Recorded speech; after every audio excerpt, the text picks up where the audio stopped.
Alhamdulillah, puji syukur kepada Allah, sore hari ini di jam-jam mendung dan mau ganti tahun, yang lain udah nyiapin jagung bakar nih teman-teman, masih di sini. Masya Allah, Alhamdulillah.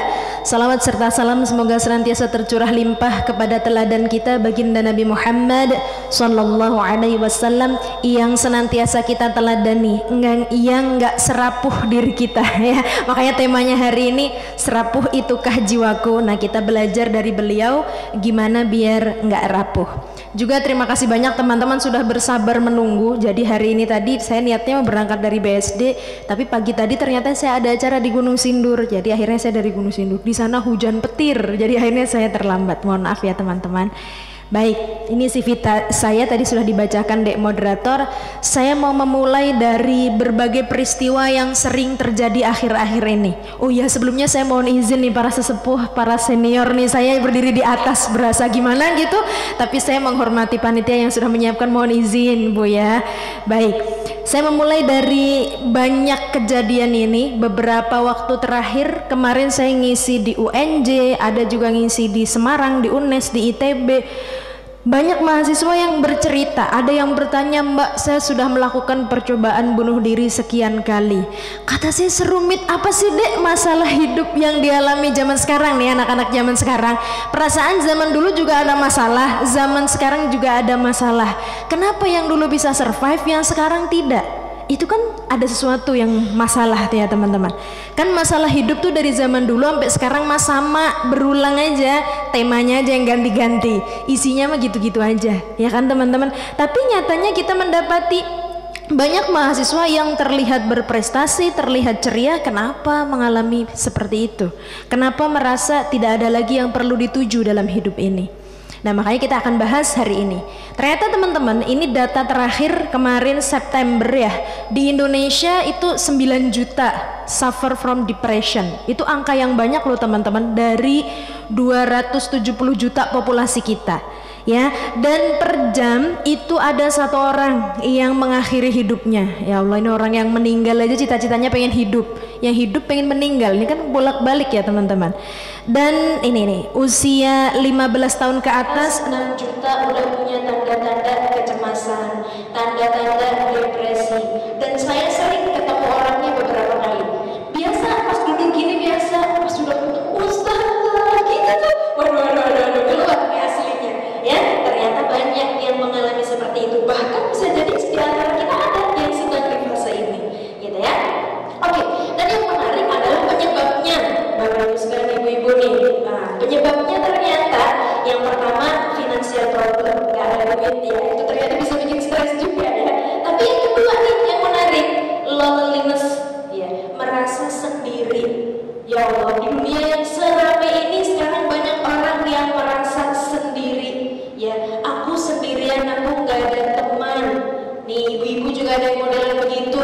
Saya kayaknya kalau mau kumpul sama temen tuh gimana gitu. Nih adik-adik terutama yang muda-muda nih, tiap hari upload di medsos kayak bahagia tapi merasa sendiri. Dan ternyata itu banyak terjadi, menjadi salah satu faktor yang menyebabkan depresi nomor 2 loh teman-teman di Indonesia.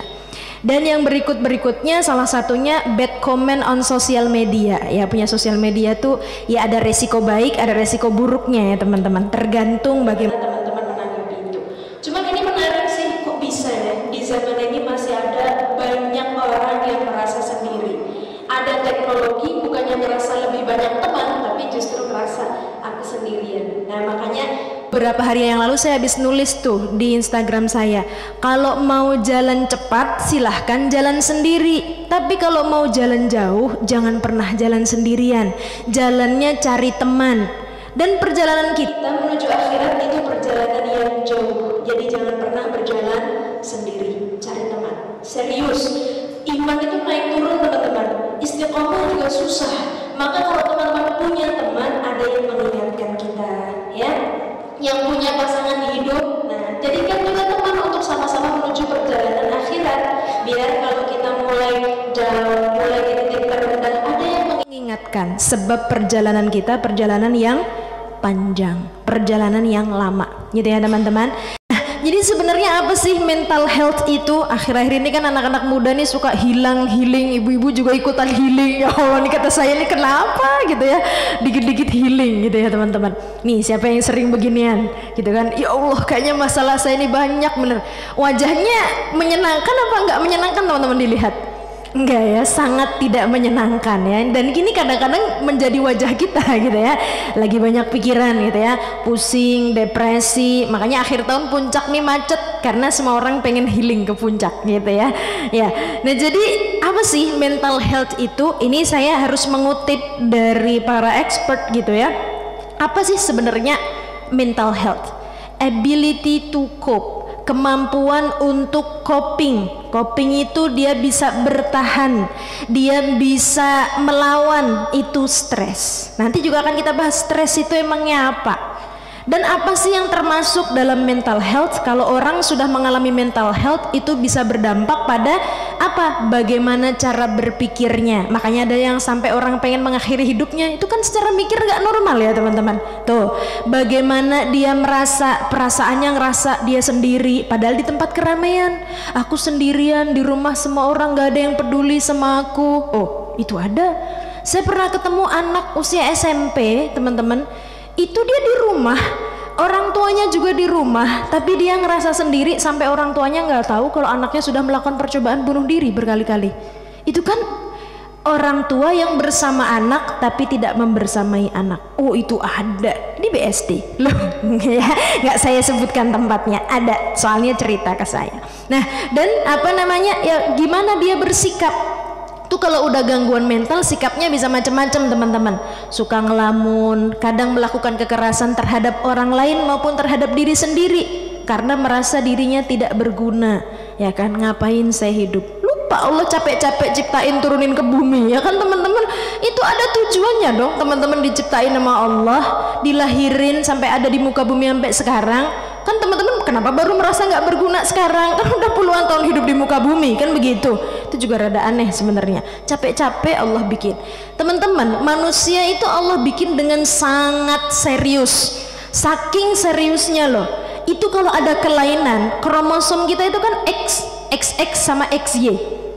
Saya kemarin pas hamil itu kan sempat terakhir dirujuk ke RSAB Harapan Kita. Betapa banyak saya temui orang tua yang anaknya tuh jadi masalah hanya gara-gara kedobelan tuh si X tuh loh teman-teman. Si X-nya kedobelan bisa jadi Down syndrome, bisa jadi macem-macem. XY-nya error, nggak pasangannya nggak sama, itu bisa berubah jadi sindrom macem-macem gitu. Sedetail itu Allah ciptakan, error dikit aja bisa berdampak macem-macem gitu loh teman-teman. Maka kita yang sudah seserius itu diciptakan sama Allah, kitanya main-main sama Allah. Itu kan kayak nggak menghargai ya kan teman-teman. Kalau teman-teman udah serius dibikinin apa, ini aku jahitin sendiri loh bajunya buat kamu, nggak dipakai, kan kayak menyia-nyiakan udah diusahain gitu kan. Ini Allah udah menciptakan kita seserius itu lah, kok kitanya nggak serius ya melaksanakan perintah Allah. Tuh harus ditanyain ya.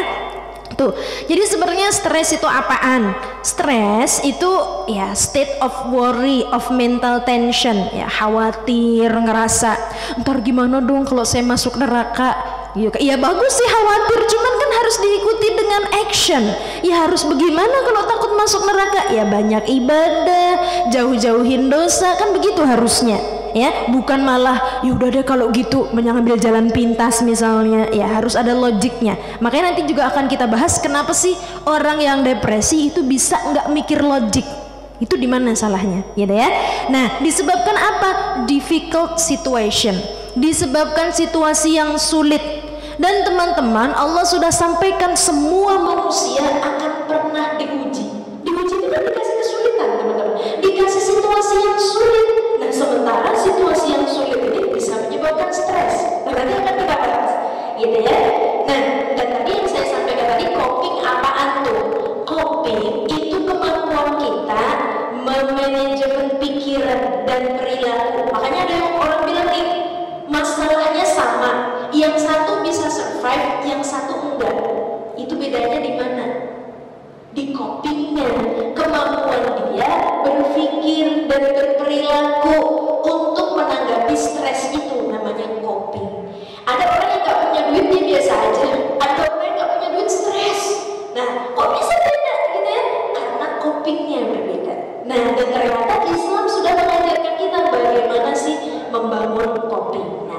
bahas nanti hari ini. Ini teman-teman pasti udah tahu nih siapa nih kakeknya Soul of the Soul, ya kan teman-teman, yang videonya sempat viral beberapa waktu lalu. Keluarganya, anak-anaknya meninggal, cucunya tinggal 1 orang, tapi masih bisa mengucapkan kalimat yang indah sekali. Dan kita jumpai itu banyak banget penduduk Palestina yang diuji, rumahnya hancur, ya kan teman-teman, keluarganya meninggal, dan masih bisa mengucapkan alhamdulillah, alhamdulillah. Itu kalau kita yang diuji bagaimana teman-teman?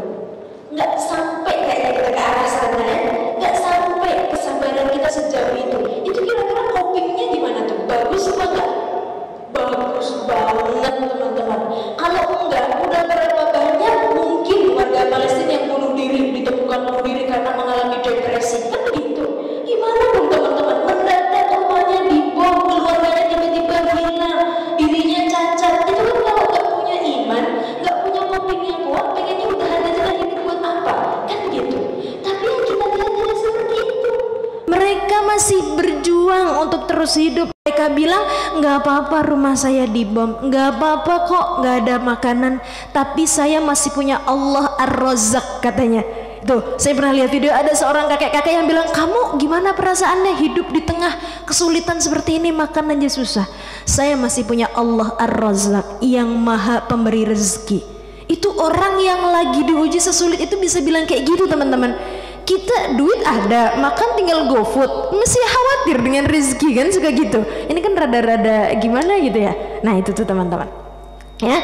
Nah gimana sih stres itu terjadi? Ya ini saya agak bahas sedikit secara sains, karena stres itu berhubungan dengan mekanisme kerja tubuh kita teman-teman. Pernah gak sih ketemu orang yang stres terus ada yang berubah dengan apa yang terjadi di badannya? Orang yang stres tensinya gimana? Naik. Ya kok bisa? Ada hubungannya dong berarti sama kerja tubuh, ya kan? Bisa konsentrasi nggak orang yang stres? Oh enggak, dia nggak bisa fokus, ya. Orang yang stres nggak bisa fokus, gampang sakit mah. Ya, saya punya murid sakit mah nggak sembuh-sembuh berbulan-bulan, dikasih obat mah nggak sembuh juga, ternyata penyebabnya stres. Nah, kok bisa terjadi seperti itu? Nah, ini akan kita bahas tapi sekilas. Kalau dalam ntar teman-teman jadi mahasiswa kedokteran lama-lama ya. Nah, sebelum ke sana saya mau nanya, apa sih bedanya emosi dan perasaan? Kalau kayak gini nih, emosi atau perasaan? Emosi. Emosinya lagi apa? Marah. Ini wajah kita nih seragam ya, kalau lagi marah kayak gitu ya, nggak enak banget dilihat. Jadi bedanya emosi sama perasaan apa? Emosi seketika, kalau perasaan dipendam. Oke, baik ya. Emosi seketika, ya betul. Jadi emosi itu sesuatu yang dapat terlihat secara fisik. Kita bisa ngelihat orang yang bahagia beneran sama enggak teman-teman, kelihatan dari wajahnya, nggak bisa menipu. Emosi itu nggak bisa ditipu. Misal ini ada teman kita yang senyum sama kita, kamu nggak apa-apa kan? Nggak apa-apa ya, dia bilang nggak apa-apa tapi senyum. Itu dia nggak apa-apa beneran apa enggak? Oh enggak. Orang yang senyumnya tulus teman-teman, mulut kita ini Allah desain kalau kita lagi senyum beberapa ototnya tuh kerjanya sinergis. Makanya kalau orang senyum beneran matanya menyipit. Liatin aja kalau orang senyum beneran pasti matanya jadi nyipit gini. Tapi kalau orangnya enggak kok, nggak apa-apa kok, aku nggak apa gitu kan, habis itu senyum dong, gitu kan, matanya itu bukan yang sebenarnya, karena emosi bisa dibaca dari tampilan fisik. Ya, jadi kalau kita ngelihat anak kita emosi apa enggak, sebenarnya kalau kita cermat melihat ekspresi wajahnya, cermat melihat apa yang berubah di mimik mukanya, kita bisa tahu orang ini lagi emosi apa enggak, gitu. Tapi kalau perasaan bisa ditutup-tutupin teman-teman. Makanya banyak yang kita lihat kayaknya di medsos bahagia, tapi perasaan hancur lebur, gitu ya. Bisa ditutupin teman-teman perasaan, ya. Jadi beda antara emosi sama perasaan. Nah, jadi ya Allah ini apaan Ustazah, ini ngingetin pelajaran biologi pas SMA ya. Itu otak kita. Jadi teman-teman, stres itu berhubungan dengan kerja, biar teman-teman rada keren dikit lah ya, tahu secara sains. Kan gini loh teman-teman, semakin kita mengenali diri kita sendiri, semakin kita mengenal diri sendiri, semakin kita kenal Allah.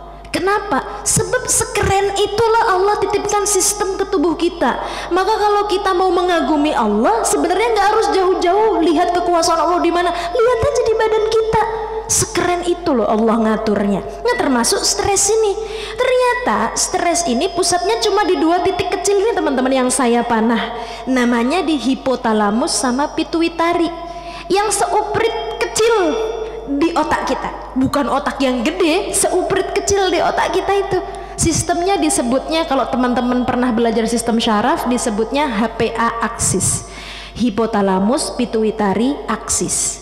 Hipotalamus itu yang fungsinya menjaga keseimbangan tubuh. Misalnya teman-teman lagi demam, tubuhnya kan berusaha nanti jadi gimana nih suhu tubuhnya biar netral lagi. Nah itu menjaga biar kita di situasi homeostasis namanya, situasi yang normal. Itu namanya hipotalamus. Dia yang menghubungkan antara sistem syaraf pusat dengan apa? Endokrin. Endokrin itu pusat kelenjar hormon. Kan teman-teman kan suka, ini kok haid saya teratur, ini kok nggak teratur, kadang-kadang kan gitu. Siapa yang menyebabkan itu? Hormon, ya, hormon. Sebentar, ini kayaknya saya hadapin sini. Ih, dia bunyi. Ya, oke, baik. Sebentar, ini kayaknya dia sensitif deh. Baik, ya karena bersahabat mereka ya. Oke, kemudian yang kedua namanya pituitari.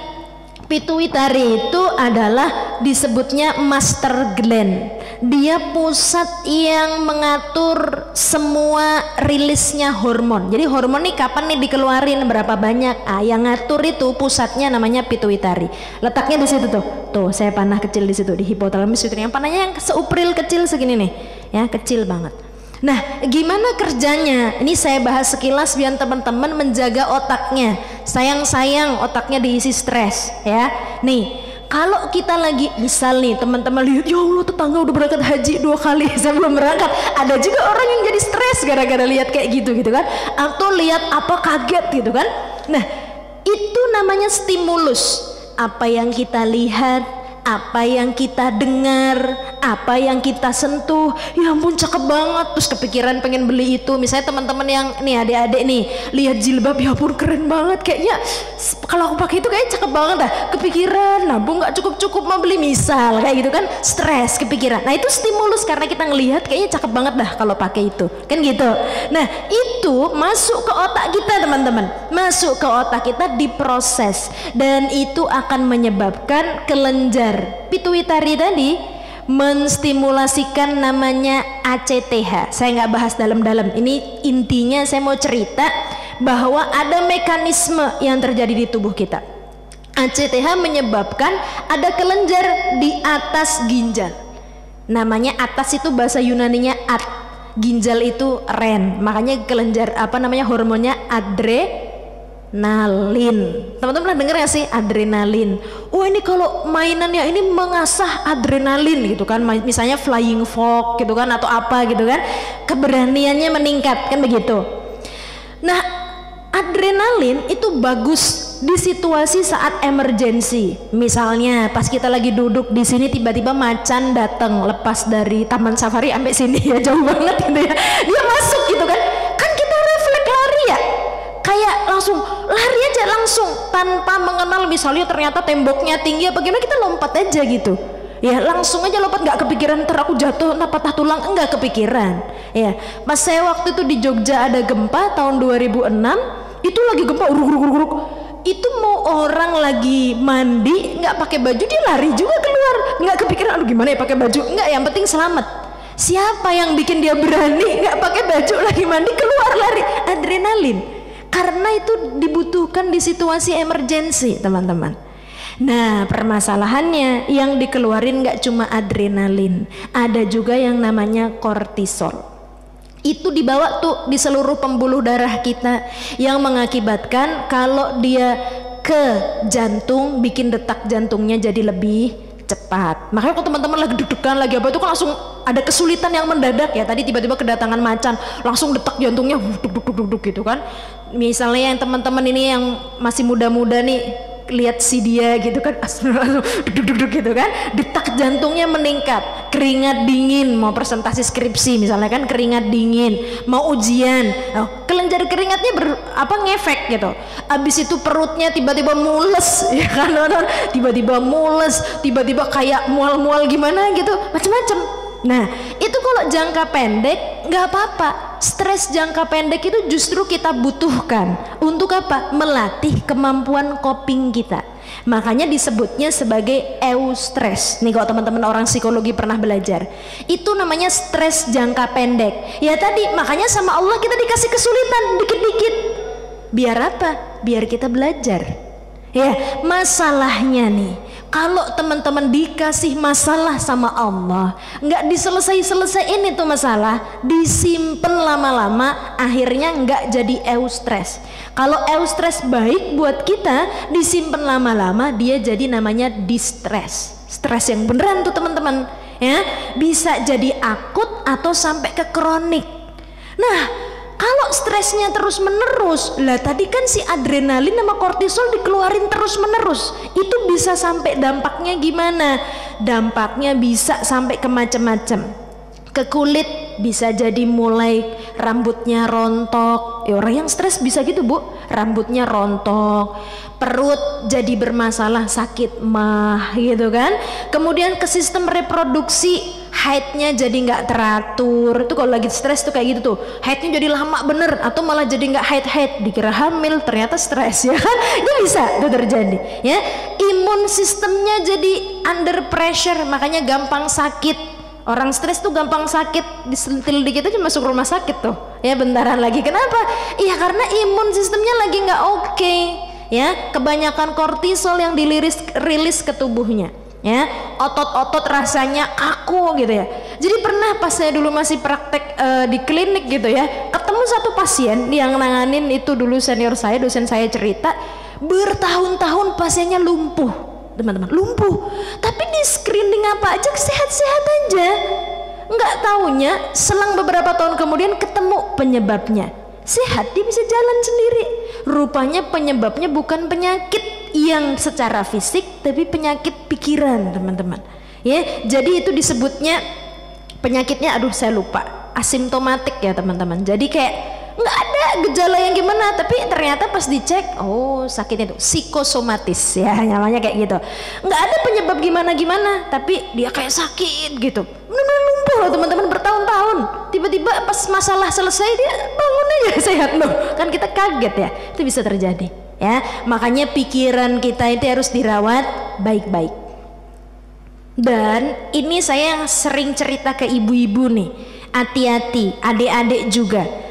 Jadi teman-teman, di otak kita ini Allah desain ada yang namanya pusat berpikir, otak kita yang gede ini, ada yang namanya pusat emosi, disebutnya adalah amigdala. Nah ketika kita di situasi yang high emotion, emosi tinggi, misalnya apa tuh? Misalnya lagi marah, ya itu orang emosinya tinggi, lagi takut, deg-degan, ya, lagi jatuh cinta, itu juga lagi emosinya tinggi, hati-hati gitu ya, lagi frustasi, itu yang terjadi adalah peristiwa amigdala hijack, teman-teman. Jadi apa? Otak kita di take over kerjanya sama amigdala. Itulah kenapa orang yang lagi marah nggak bisa mikir. Teman-teman pernah nggak sih ketemu orang yang lagi marah terstruktur? Ya jadi kayak, mohon maaf ya, saya lagi marah nih. Ada 3 hal yang menyebabkan saya marah. Poin pertama, nggak kayak gitu. Marah aja. Semua isi kebun binatang bisa keluar macem-macem lah. Kan kita sampai heran. Ini kok orangnya padahal biasanya baik banget, kok pas marah kayak gitu? Karena orang yang lagi marah itu nggak bisa mikir, teman-teman. Kenapa nggak bisa mikir? Karena otak besarnya lagi dihack sama pusat emosi. Makanya kalau ketemu orang marah, kita diem aja, jangan malah diladenin. Orang depan kita lagi nggak bisa mikir, kita malah ikutan ini ngeladenin orang nggak bisa mikir, ya nggak logis teman-teman. Makanya kalau kita marah nggak bisa kontrol, disuruh diem, itu lebih bagus. Apalagi nih ibu-ibu, kalau marah sama anaknya, kamu nih anak nakal, wih nakal beneran, ntar repot ya, repot. Doa kita nih hati-hati ya ibu-ibu yang diucapkan lagi marah. apalagi bapak-bapak tuh.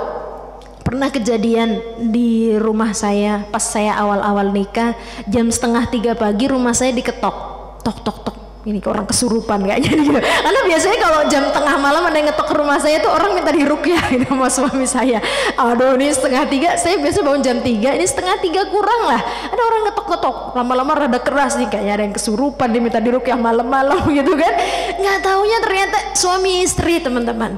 Istrinya nangis sampai mual-mual tuh, sampai wah mau muntah-muntah macam-macam lah itu. Ternyata suaminya kelelahan habis tugas dinas. Biasanya sampai rumah tuh disambut sama istrinya, dibikinin kopi, dibikinin apa. Nah malam itu istrinya juga capek, karena capek kan ya nggak bikinin kan. Suaminya marah teman-teman, dan saat marah dia bilang talak. Dihitung nggak? Oh dihitung, lagi marah talak itu dihitung teman-teman.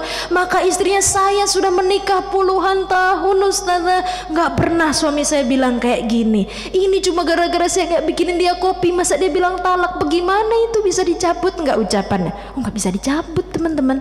Makanya Allah tuh saking nyuruh kita hati-hati dah kalau ngucapin, kalau bicara. Saat marah itu kita lagi nggak bisa kontrol otak kita. Maka kalau nggak bisa mengontrol diri, diem tuh lebih bagus. Wudhu ya kan, ambil wudhu ya, sholat. Kalau sholat masih marah juga malaikat aja heran, ini gimana sih sholat kok marah-marah? Ya kan ketemu sama Allah marah-marah. Harusnya kalau udah sholat nggak marah lagi. Nah makanya bagaimana biar kita pas lagi marah normal lagi tuh otaknya? Ada caranya ya. Caranya aktifkan lagi otaknya. Dengan cara apa? Tenangkan diri ya. Tadi wudhu itu salah satu cara menenangkan diri. Sholat, kalau lagi halangan minum teh gitu kan, makan tuh. Kalau habis makan tuh jarang orang marah-marah, kenyang soalnya kan. Beneran, makan itu bikin kita rileks teman-teman ya. Itu makanya juga adik-adik nih yang masih muda-muda, hati-hati kalau jatuh cinta. Nih orang yang jatuh cinta itu nggak bisa ngontrol pikirannya. Makanya kita yang nggak jatuh cinta aja sampai heran, ya ampun cowoknya jelek banget, mau-maunya dia. Yang lagi jatuh cinta menurut dia cakep, soalnya dia lagi nggak bisa mikir teman-teman. Kita yang lagi bisa mikir nih kelihatannya astagfirullahaladzim gitu kan, gitu. Tuh orang-orang yang lagi naudzubillah gitu yang melakukan tindakan-tindakan yang bucin macam-macam tuh bisa melakukan tindakan di luar nalar. Kok bisa? Emang nalarnya lagi nggak jalan teman-teman. Tuh makanya kita tolong orang yang kayak gitu, kita tolong ya, diaktifkan lagi area frontalnya ya, diajak makan, diajak ngobrol baik-baik tuh ya teman-teman. Nih hati-hati, baru sampai sini. Oh, ini kayaknya nggak sempat saya bahas nih. Langsung sini ya. Kenapa sih Allah memberi kita kesulitan? Kayak hidup aja udah susah, ditambah-tambah kesusahan, kesulitan gitu ya teman-teman. Yang pertama, Allah pengen menguji kualitas iman. Ya kali kita bilang kita beriman, ternyata diuji dikit lemah gitu ya. Ini beriman beneran apa enggak? Kan gitu. Jadi Allah pengen tahu situ beneran beriman apa enggak.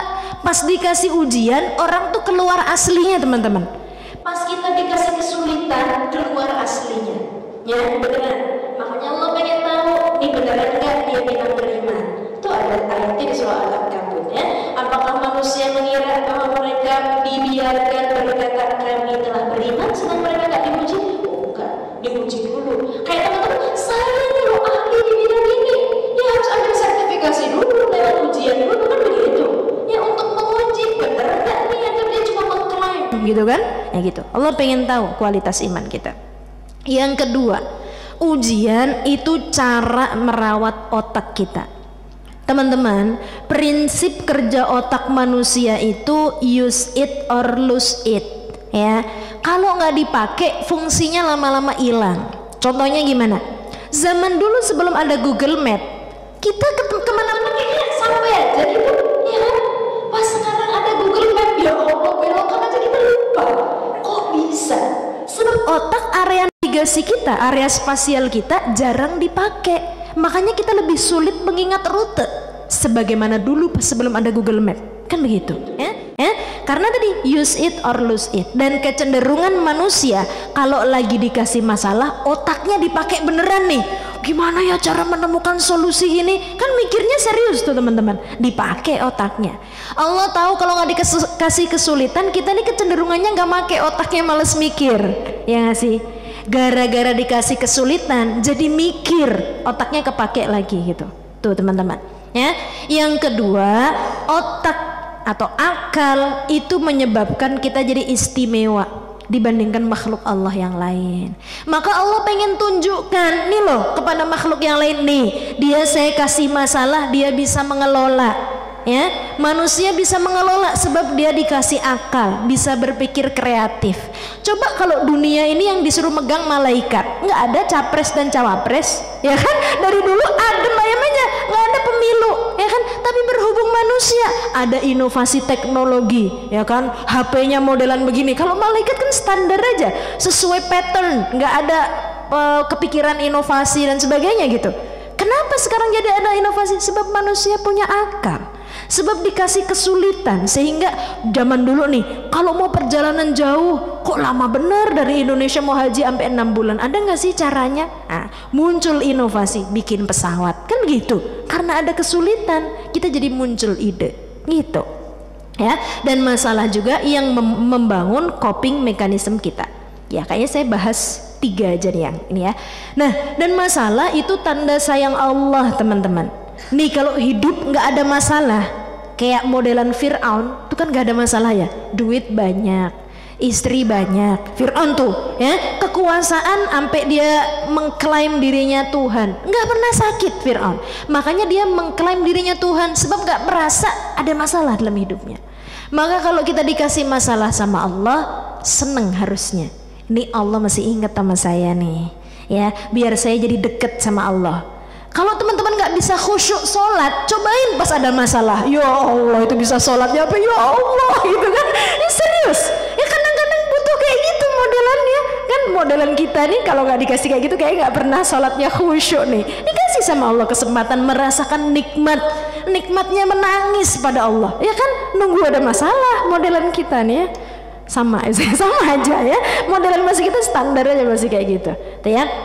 Dan Allah ingin nambah pahala kita, sebab teman-teman, besarnya pahala itu selaras dengan besarnya cobaan. Tadi yang kesini harus melewati badai dan hujan, pahalanya beda dong sama yang nggak kena hujan ya kan. Kenapa? Cobaannya beda. Jadi kalau teman-teman ujiannya lebih banyak, berarti peluang dapat pahalanya lebih banyak ya. Jadi makanya kalau orang yang beriman itu melihat ujian perspektifnya positif terus. Nggak apa-apa, ini peluang dapat pahala sabar, peluang dapat pahala syukur kan begitu. Tapi kalau orang yang nggak beriman, kenapa saya yang diuji ya Allah, kenapa saya ya, biar dapat pahala banyak, situ kan pahalanya dikit kan begitu. Ini sok-sokan banget ya, kadang-kadang kita nih ngerasa sok-sokan. Kenapa saya kan udah berbuat baik, itu dosa kamu lebih banyak, kamu perlu pahala, ini jalan dapat pahala kan begitu ya. Tuh ya teman-teman nih. Dan ini Rasulullah pernah sampaikan ya, orang yang kuat bukan yang jago gulat, tapi yang bisa memanajemen dirinya, tapi ya membangun coping yang baik sehingga dia bisa kontrol diri meskipun situasi marah. Yang terakhir, Allah pengen lihat respon kita. Kalau kita diuji, yang pengen dilihat respon kita. Apa kita mengeluh, apa kita tetap bersyukur. Sebab sifat dasar manusia itu emang suka mengeluh. Ya Allah, sehatnya lama bener, dikasih batuk aja sehari, ya Allah kayak gitu kan. Udah dah ya, itu kalau ada malaikat aja, ya Allah, di kenapa modelan manusia kayak gini diciptain gitu ya, bikin saya nyatet aja merasa ribet ngelihatnya gitu ya teman-teman tuh.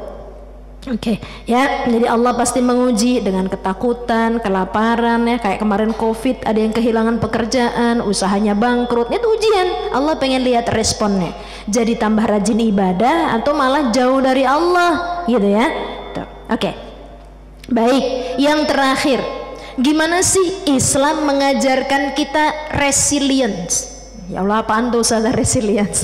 Resilience itu kemampuan bertahan di situasi yang sulit ya. Sebab banyak orang dikasih kesulitan nggak mau bertahan, pengennya aku menyerah aja gitu ya. Tapi Islam mengajarkan kita untuk resilience. Dan ini tadi ya, kita belajar banyak dari saudara-saudara kita di Palestina, mereka resilience-nya tingkat tinggi gitu. Kok bisa? Nah, teman-teman, kata sabar ya, resilience itu bahasa Islamnya sabar, teman-teman. Ya, sabar itu di Al-Qur'an disebut sampai 105 kali. Jadi kalau teman-teman cuma sabar ya 3 kali itu kurang, 105 kali harus sabar banget gitu ya, teman-teman. Sabar dalam hal apa? Ada 7 aspek yang memerlukan kesabaran. Yang pertama, sabar dalam hal ibadah. Kenapa ibadah gitu ya? Allah itu di surah Maryam sampai mengatakan wastabir. Penggunaan huruf to di situ menandakan emphasize bahwa dalam ibadah sabarnya harus lebih. Ya ampun ustazah, lagi asyik nih nanti nonton di bioskop jam segini, jam sholat, tetap harus sholat. Sabar. Menjalankan perintah Allah tuh ujiannya macam-macam, teman-teman. Lagi mau, saya beberapa waktu lalu ketemu salah satu petinggi gitu ya di salah satu taksi online pas zaman dulu gitu ya, awal-awal banget berjilbab untuk sampai karir tinggi itu susah banget gitu ya, karena alasannya dia berjilbab gede gitu ya. Itu ada aja ujiannya, teman-teman ya. Jadi artinya menjalankan ibadah pada Allah ada aja ujiannya. Belum nanti misalnya teman-teman kuliah di luar negeri, jam kuliahnya nabrak jadwal sholat, tuh bagaimana tuh? Bisa ya, ada ujiannya ya. Itu yang pertama. Yang kedua, menghadapi ejekan dan fitnah, nyinyiran orang, termasuk yang online maupun yang offline ya kan. Karena sekarang orang dari penjuru bumi manapun bisa nyinyir asal dia mengikuti medsos teman-teman kan gitu. Nah, tentang nyinyiran ini kita perlu belajar dari Abu Bakar. Jadi teman-teman, dulu kan Aisyah istri Rasulullah, selevel beliau itu pernah diberitakan hoax, pernah difitnah apaan? Nih tahu kan? Zina, teman-teman. Selevel Aisyah yang solihah kualitas tingkat tinggi, itu aja masih bisa difitnah itu. Makanya ada peristiwa namanya hadithul ifki, peristiwa saat Aisyah difitnah zina gara-gara Aisyah ketinggalan dari rombongan terus ketiduran gitu. Jadi kan kalau habis perang gitu kan, perjalanan jauh kan capek ya teman-teman. Kalau sekarang kan teman-teman ketiduran di mobil gitu kan. Nah ini Aisyah ini lagi turun dari kendaraan, pokoknya waktu entah lagi ada hajat apa, turun dari, kan atas unta tuh ada rumahnya kecil ya teman-teman. Nah jadi turun dari situ karena ada hajat, dipikir sama apa namanya prajurit-prajurit yang lain Aisyahnya masih di dalam gitu, karena Aisyah badannya enteng. Jadi ada orang sama enggak tuh gak ada bedanya. Kalau kita keluar, ini kok enggak kan kerasa. Jadi kalau Aisyah badannya enteng, jadi pas lagi keluar tuh nggak tahu, kayaknya di dalam nggak ada orang deh gitu, saking enteng badannya gitu kan. Nah jadi rumahnya ketinggalan gitu. Pas ketinggalan, Aisyahnya kok nggak ada orang lagi, pas balik dari hajat tadi mau ada orang lagi. Akhirnya Aisyahnya tungguin barangkali ntar ada yang nyari-nyari gitu kan. Ternyata udah sampai jalan jauh nggak ada yang nyari-nyari, Aisyahnya capek ketiduran. Rupanya ada satu sahabat yang masih ketinggalan gitu, yang menyisir gitu, namanya Sofwan. Nah itu tuh langsung lihat Aisyah sampai ke Madinah, lah ini kok sama ini berdua nih, wah jangan-jangan. Nah itu kan zaman sekarang kita sukanya gitu ya, lihat apa sedikit langsung membuat kesimpulan. Waktu itu kan padahal niatnya sahabat tadi mau nolong Aisyah, gara-gara nih yang lihat pertama nih gak lengkap informasinya, menyebarkan hoax, menyebarkan fitnah. Dan ternyata teman-teman, salah satu orang yang menyebarkan fitnah adalah orang yang didanai hidupnya sama Abu Bakar, namanya Mistah. Jadi Mistah itu istilahnya mungkin kayak kerja gitu ya sama Abu Bakar, biaya hidup istrinya, anak ditanggung sama Abu Bakar, dikasih karena kasihan gitu. Lah dia yang ngefitnah dong anaknya Abu Bakar tersayang Aisyah. Itu kalau ibu nih kira-kira, ibu ngasih donatur, jadi donatur utama orang itu yang udah 10 tahun tiap bulan ditransfer uang, dia ngefitnah anak kita, kira-kira gimana? Dilanjutin nggak transfernya? Enggak lah, boro-boro gitu kan, mending saya kasih ke yang lain, nih udah saya baik-baikin, nggak tahu dia udah macam-macam tuh keluar macam-macam. Dan Abu Bakar waktu itu juga wajar sempet agak ngerasa gitu teman-teman, karena difitnahnya nggak main-main, anaknya difitnah zina gitu loh teman-teman. Dan sampai peristiwa itu bikin Rasulullah tuh sedih banget gitu. Nah akhirnya Abu Bakar menghentikan dong donasinya pada Mistah. Dan gak selang lama Allah tegur Abu Bakar. Wahai Abu Bakar, kalau engkau biasa berbuat baik, bukan berarti gara-gara orangnya jadi gak berbuat baik sama kamu terus dihentikan kebaikan kamu. Tuh Allah negur Abu Bakar yang menghentikan donasinya pada Mistah yang jelas-jelas ngefitnah anaknya. Sama Allah nggak boleh, tetap disuruh ngelanjutin. Tuh Allah pengen kasih tahu kebaikan kita jangan sampai terhenti gara-gara orang yang kita baik-baikin ngasih respon yang jelek ke kita gitu. Itu kan nggak mudah teman-teman. Ya kali ya kan teman-teman, ih sorry ya, mending saya kasih kan gitu, kita pernah gitu, mending saya kasih ke yang lain, misalkan kita kayak gitu. Tapi Abu Bakar ditegur sama Allah, levelnya ngefitnah anaknya. Bayangin tuh teman-teman, kurang gimana lagi tuh. Allah pengen ngasih tahu, Allah kan modelannya juga gitu sama kita. Nih kita disuruh sholat suka nunda-nunda, tapi nafas masih ada, nggak terus sama Allah. Ini modelan kayak gini, nafas saya cabut aja dah, nggak gitu Allah, ya kan? Nah Allah pengen kasih tahu Abu Bakar jangan sampai kebaikannya terhenti hanya gara-gara respon orang lain nggak bagus pada kita. Kita kan modelan gitu, Ustazah saya udah capek-capek loh beliin dia ini, pas saya kasih, oh satu aja ngasihnya, katanya satu aja ngasihnya. Ya Allah, tadi udah berat-berat saya bawain dari umroh, udah dikasihnya tuh dia bilang gitu. Tahu gitu nggak usah saya kasih, kan kita suka gitu teman-teman. Nih Abu Bakar diingetin sama Allah, jangan sampai kebaikan kita berhenti hanya gara-gara respon orang lain nggak baik. Tuh yang ketiga, menghadapi musibah harus sabar ya. Musibahnya macam-macam ya, dan kita tahu ada nabi yang menjadi ikon kesabaran. Nabi siapa? Nabi Ayub. Itu ujiannya udah macam-macam. Ini kalau kita diuji kayak Nabi Ayub kayaknya nggak kuat. Tapi kita bisa melihat bagaimana Nabi Ayub tetap nggak berkurang ketaatannya pada Allah, kan gitu ya. Oke, cukup nggak ya ini waktunya? Ini udah jam segini nih, saya cepetin dah ya. Yang saya skip aja kali ya. Yang ini ya, ini memperoleh kebutuhan atau hajat itu juga harus sabar ya. Ada orang yang modelan baru berdoa 3 kali aja, Allah kayaknya gak peduli sama saya, kenapa saya gak dikabul-kabulin doanya katanya. Nabi Zakaria teman-teman, doa sama Allah baru dikabulin setelah berapa?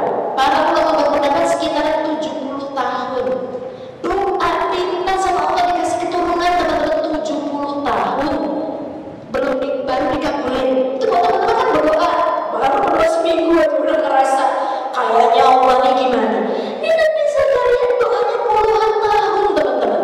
Tapi kalau teman-teman baca di surah Maryam itu ada kalimat yang indah banget diucapin sama Nabi Zakaria. Apa bunyinya? Yang aku tidak akan pernah kecewa dalam berdoa kepada ya Allah. Walam aku bidu'alaika rabbi syaqiyya. Ya Allah, aku gak pernah kecewa kalau berdoa kepadamu setelah berdoa puluhan tahun teman-teman. Doanya gak diijabah, masih bisa mengucapkan kalimat positif kayak gitu. Kita berdoa bentar aja gak diijabah, udah macam-macam nih bilang sama Allah. Tuh ya, sabar aja luar biasa. Jadi beberapa waktu lalu saya diskusi sama suami saya, kenapa sih kalau kita berdoa gak langsung aja gitu dikabulin sama Allah? Kalau Allah mau ngabulin doa kita kan gampang ya teman-teman, tinggal kun fayakun aja gitu. Terus kita diskusi, suami saya mengutip salah satu ulama gitu yang menyampaikan, lah kalau misalnya kita minta sama Allah langsung dikabulin, gimana kita belajar makna sabar? Ya kan, baru teman-teman ya Allah mudah-mudahan besok pagi rumah saya selesai renov jadi kan ya gak sabar, gak kepikiran buat nabung, gak kepikiran buat apa-apa gitu kan, gak pernah belajar sabar. Allah gak langsung kabulkan biar kita mengerti makna sabar. Lalu kenapa Allah gak cepet-cepet langsung aja gitu kabulin? Biar kita dapat pahala ikhtiar. Teman-teman, setiap ikhtiar kita itu bernilai pahala di mata Allah. Kalau aku gak capek-capek belajar kayak gini tetap gak terima SNBT. Lah itu belajarnya kemarin itu bukan gak bernilai pahala. Semua usaha yang kita lakukan bernilai pahala ya. Aku kan misalnya gak bayi tabung berkali-kali gak berhasil sampai habis ratusan juta. Lah ratusan juta itu jadi amal ibadah, jadi pahala, kan begitu. Jadi gak ada yang sia-sia teman-teman ya. Kalau gak dikabul-kabulin, Allah kasih kesempatan kita dapat pahala dari proses ikhtiar kita, kan begitu ya. Tuh, ya. Terus yang kelima, mencari ilmu. Tuh harus sabar ya kan. Ya Allah, nggak kelar-kelar, nggak paham-paham gitu ya. Sabar. Namanya menuntut ilmu itu sabar ya. Tuh. Terus yang keenam, berinteraksi dengan pasangan hidup. Nih adik-adik nanti kalau udah menikah akan tahu. Kalau sekarang kan kayaknya tuh indah banget gitu pernikahan, emang indah, tapi kadang-kadang juga ada nggak indahnya juga gitu ya. Kenapa? Ada miskomunikasi. Nah, itu sering kali terjadi. Nah, teman-teman sama temennya aja suka ada miskomunikasi ya. Makanya kalau dalam algoritma konflik teman-teman, itu skill seseorang dalam merespon konflik itu ada 4. Yang pertama, dia merespon dengan diam atau menangis. Itu usia berapa? Bayi, ya kan? Bayi itu kalau ada masalah kerjaannya nangis, dia gebelet pup ya nangis, lapar ya nangis, kayak gitu. Jadi kalau teman-teman ada masalah ditanyain kenapa? Enggak, gitu doang. Ini nggak menyelesaikan masalah teman-teman. Ya, tuh yang pertama, gitu. Yang kedua, dengan menggunakan fisik, ya, itu usia toddler. Anak toddler itu kosakatanya terbatas. Makanya dia kalau mau, misalnya nih, niat dia mau minjem sesuatu, yang kita lihat dia ngerebut mainan temennya. Kok dia ngerebut? Dia pengen bilang aku mau pinjem, tapi dia nggak punya kosakata itu. Kan anak usia 1 tahun gitu kosakatanya masih terbatas teman-teman. Makanya yang kita lihat fisik dia nyerobot. Itulah kenapa orang dewasa perlu kasih tahu dia, oh ada yang mau pinjam barang, boleh bicara, aku mau pinjam barang, biar dia punya ide kosakata. Makanya kalau orang dewasa kok masih menggunakan fisik, misalnya ibu punya modelan suami yang dikit-dikit fisik, itu berarti usia ya gitu ya. Emang gitu ya. Jadi menikah dengan toddler itu kalau istrinya juga pakai fisik, dah sesama toddler ketemu itu wah horor, biar lempar-lemparan tuh yang ada tuh ya. Kemudian yang ketiga pakai namanya verbal aggression. Itu usia toddler gedean dikit ya.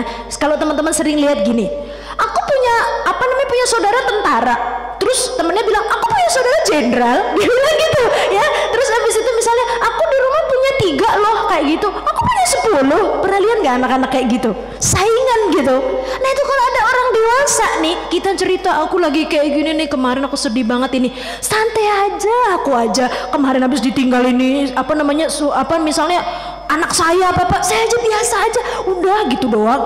Tuh verbal aggression ya, nggak menyelesaikan masalah ya, ada malah tambah wah gitu ya, huru-hara ya. Tuh. Dan yang terakhir adalah communication. Nah itu adalah skill tertinggi. Makanya orang dewasa seharusnya menyelesaikan masalah dengan bicara. Ya, kalau ada masalah dibicarakan teman-teman. Ya, jangan cuma diam. Kenapa? Ya kan bingung ya. Kan harus gimana? Repot bicara. Ya. Tuh. Yang terakhir, bersabar untuk memaafkan. Memaafkan itu tidak mudah teman-teman. Ya, dan karena kita nggak memaafkan, itu yang bikin jadi stres jangka panjang, jadi penyakit hati, jadi macam-macam dah. Makanya maafin, kalau ada orang berbuat salah maafin. Makanya sampai ada seorang sahabat yang dia masuk surga loh teman-teman, gara-gara dia suka memaafkan. Sebelum tidur dia selalu memaafkan siapapun yang berbuat salah pada dia hari itu. Itu nggak mudah teman-teman. Ya kan, teman-teman aja inget dia 10 tahun yang lalu gitu ya, sama suaminya, misalnya suaminya apa, kamu tahun itu ahli sejarah emang perempuan tuh. Maafin ya teman-teman. Ini kata Gus Dur nih, bukan saya. Sabar itu nggak ada batasnya. Kalau ada batasnya namanya nggak sabar. Gimana dong? Ya kan, kok ini saya sudah di batas akhir kesabaran saya. Loh itu namanya nggak sabar. Sabar nggak ada batasnya ya. Gitu ya. Kalau udah nggak ada batasnya ya nggak sabar. Gitu ya. Terakhir nih, waktunya udah mau habis. Ini saya mau cerita panjang tapi waktunya nggak cukup.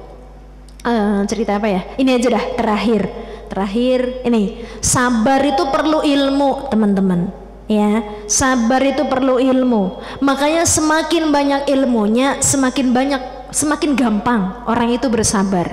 Teman-teman sering jumpai nggak sih orang yang ada masalah kayak adem ayem gitu, kayak enggak yang ada kan orang ada masalah langsung gitu kan, kayak riuh banget, semua orang tuh perlu merespon masalah dia. Ada yang bisa kontrol dengan baik. Ya, semakin tinggi dan banyak knowledge-nya, semakin mudah sabar itu. Ya, makanya kalau orang yang pengetahuannya rendah, teman-teman, itu kontrol emosinya biasanya lebih rendah.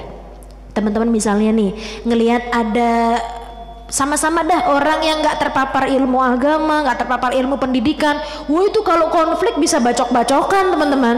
Ya tapi kalau orang yang terdidik, orang yang punya ilmu, harusnya kan kalau ada konflik, oke kita diskusi, maunya gimana, kan begitu ya, karena pengetahuannya lebih tinggi. Nah, saya mau cerita terakhir bagaimana kisah sabarnya ibunya Syekh Sudais. Ini mungkin ibu-ibu sudah pernah dengar ceritanya. Udah pernah dengar belum? Belum, ya udah berarti saya ceritain. Jadi ibu-ibu, Syekh Sudais, ibu-ibu tahu kan Imam Masjidil Haram.